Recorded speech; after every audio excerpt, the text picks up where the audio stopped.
How's it going, everybody? The community transmission has just gone live, and it is a doozy. In fact, this update is so big and there's so much information that I realized it would be a 40-minute plus video, so I'm breaking this into two different videos. This first video is going to go over the new hero abilities and stuff, and in the second video, I'm going to go over the patch notes. So if you guys enjoy this video, please give it a thumbs up, and let's just get right into it. It says, incoming transmission. We're back with more news and information on the next update for Star Wars Battlefront 2. Back in December, we mentioned that both BB-8 and BB9-E would be coming to the game, and also you got a sneak peek at them in the trailer we released. Known for his courage, BB-8 will play his part as an offensive hero. This will help balance out the light side, which currently has a support-oriented roster. With an astromech joining the light side, it seems only fitting that the dark side should also get one. That's where BB9-E comes into play. While BB-8's bravery helps him charge into the battlefront, BB9-E is cold, calculating, and will play more of a support role, fitting in nicely with the dark side hero roster. Then it says BB update,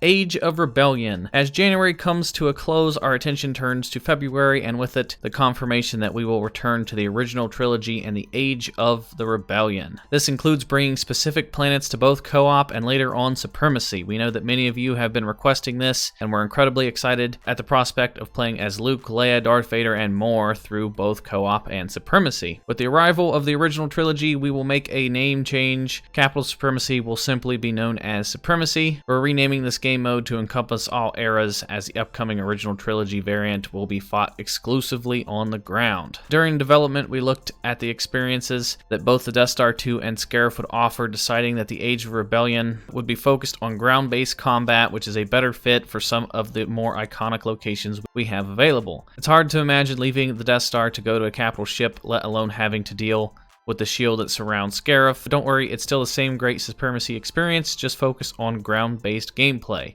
And yes, you heard that right, we're bringing Scarif back from 2015 Star Wars Battlefront. This is one of the most highly requested planets, and we're incredibly excited to see it return to the battlefront.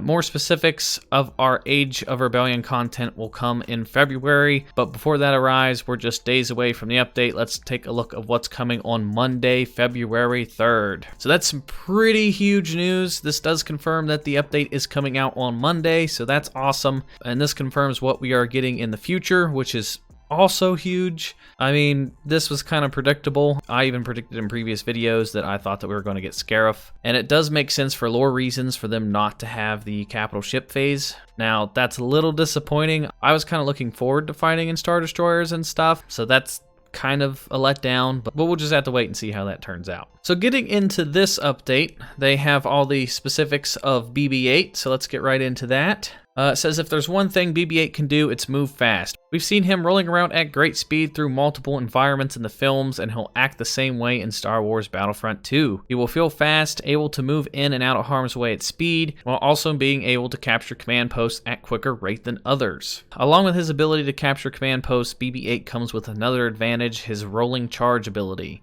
Activate it, and BB-8 will roll much faster than normal. Head first, he bumps into an enemy, he extends his head, damaging and pushing them back. And if BB-8 finds himself in a position he can't zip out of, he can use his shock prod on enemies in front of him, which deals electrical damage to them over time. Always one to have a few tricks ready to go, BB-8 can also call upon his resistance backing ability, which unveils enemies around him. Not only will they be revealed, but they will also be more vulnerable to attacks, taking slightly increased damage. Any enemies revealed by resistance backing will also have their radar corrupted. Rounding off his abilities is Cable Spin, where BB-8 will begin to rotate, extending 3 tow cables, hitting all enemies around him and causing high damage. So it says BB-8 passive abilities. BB-8 will have 3 passive abilities, which means they will always be present and won't require input order to activate. Simply meet the requirements and the passive abilities will be carried out. So we have technical support. BB-8 will count as 2 units when capturing a command post, and activating an objective device is much faster. So BB-8 will be very, very good at playing the objective. Then we have Swift Reaction. BB-8 increases the cooldown speed of nearby friendly characters' abilities, so he acts kind of like an officer in this regard. And then we have Health on Kill, which is the same as every other hero. When you get kills, you replenish your health. Then it says BB-8 movement type. BB-8 is faster than most and can traverse the battlefront at great speeds. He has a dodge, so he can dodge from side to side. He can jump.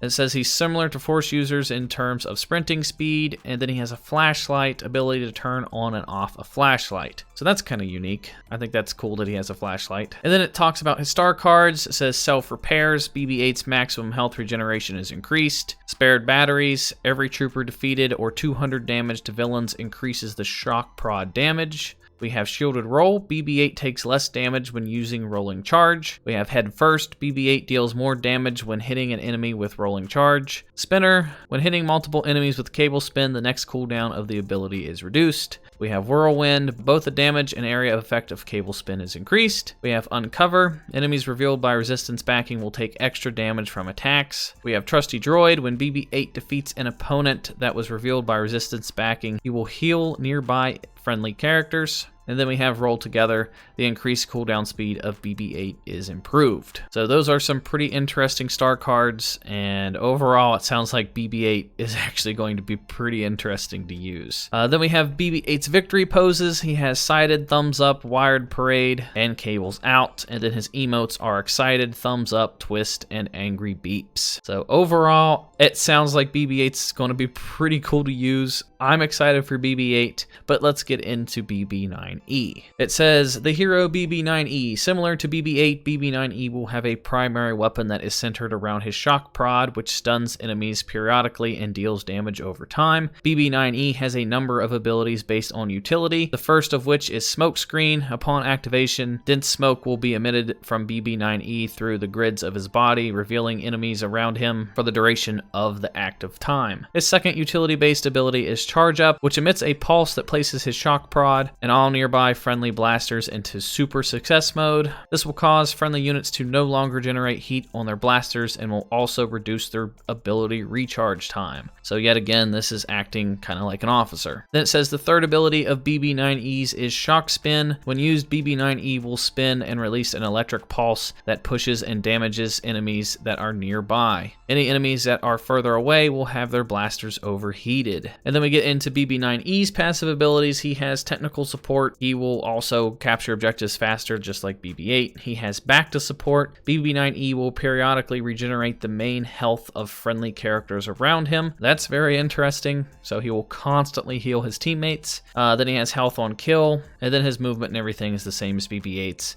and he also has a flashlight. And then we have BB9E star cards, full reconstruction. BB9E's maximum health regeneration is increased. Link systems, every 200 health healed to friendly characters reduces the shock prod stun cooldown. Party exhaust, the radius of Smokescreen is increased. ICU, enemies revealed by Smokescreen will be revealed for longer. Faster, faster. If shock spin hits enough targets, its damage will be doubled for the remaining time. Spin me round, enemies hit by shock spin will be pushed further away, but its cooldown is increased. Swift power, the cooldown of charge up is reduced. Supercharge, the radius of charge up is increased. Potent Bacta, the radius of Bacta support is bigger, but the cooldown between heals is also increased. And then for his victory poses and emotes, we have Shocking Victory, Incognito, Vigilant, Bow, and then his emotes are Suspicious, Alarm, Backfire, and Spiral. And then it talks about the Age of Resistance, the Supremacy and Instant Action. It says the release of the Age Resistance into co-op last month was met with a lot of positivity and was great watching you take on our auto players. This month we're bringing the Age of Resistance to Supremacy, where you'll be able to take on players from all around the world in tug-of-war style gameplay. With the inclusion of Age of Resistance into Supremacy, we're also bringing 2 new capital ships to the game. Once the update arrives, you'll be boarding both the MC-85 Star Cruiser and a Resurgent class Star Destroyer. There will be 3 planets available in the Age of Resistance Supremacy: Aging Kloss, Jakku, and Takodana.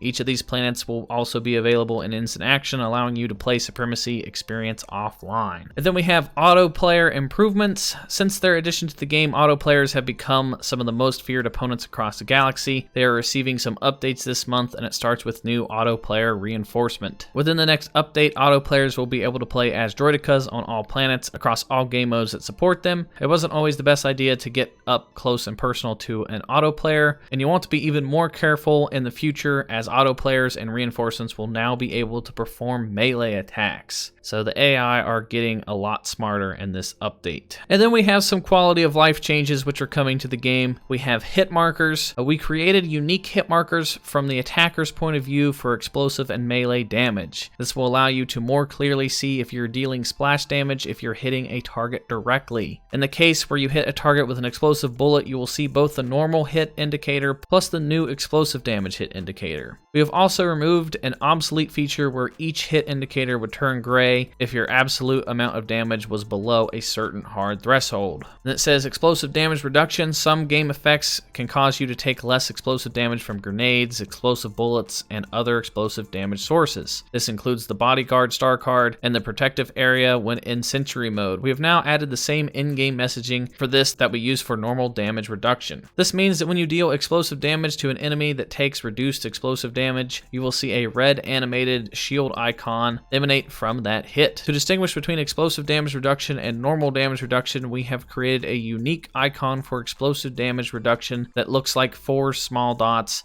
and can be superimposed onto the already existing shield icon that we display above enemy heads. We are also using these 2 icons near your own health bar to show that you have been buffed by one or both effects. And then they are changing the Flame Trooper range. It is difficult to know the range of the Flame Trooper's flamethrower. We are alleviating this by adding a UI element that shows the Flame Trooper range briefly when you start firing it. This way you have an idea of how far you can actually shoot your flamethrower. And then we have Avician Gunner spool up functionality. We've implemented spool up functionality for Avician Gunner's weapon. Hold zoom to spool up the weapon, ensuring that it is ready to fire immediately when you find a target. The crosshairs have also been updated to visually show that you need to spool up before you can fire. And then it says heavy sentry ability updates. We've tweaked the heavy trooper sentry abilities to be more in line with the Avician Gunner. The spool up functionality has been applied to all sentry weapons and can be activated by holding the zoom button. To complement this change, the spool up time required on all versions of the sentry has been increased. This means that the initial time cost to go into sentry and fire the first shot is increased, but once spooled up, you'll have a better tactical situation than previously. The passive timer in sentry has been removed, ensuring that you have more control over the number of shots you can fire. While fully spooled up, you will drain a small amount of time from the ability's total, but the drain will only deplete up to 80% of your total available time. As the Avician Gunner,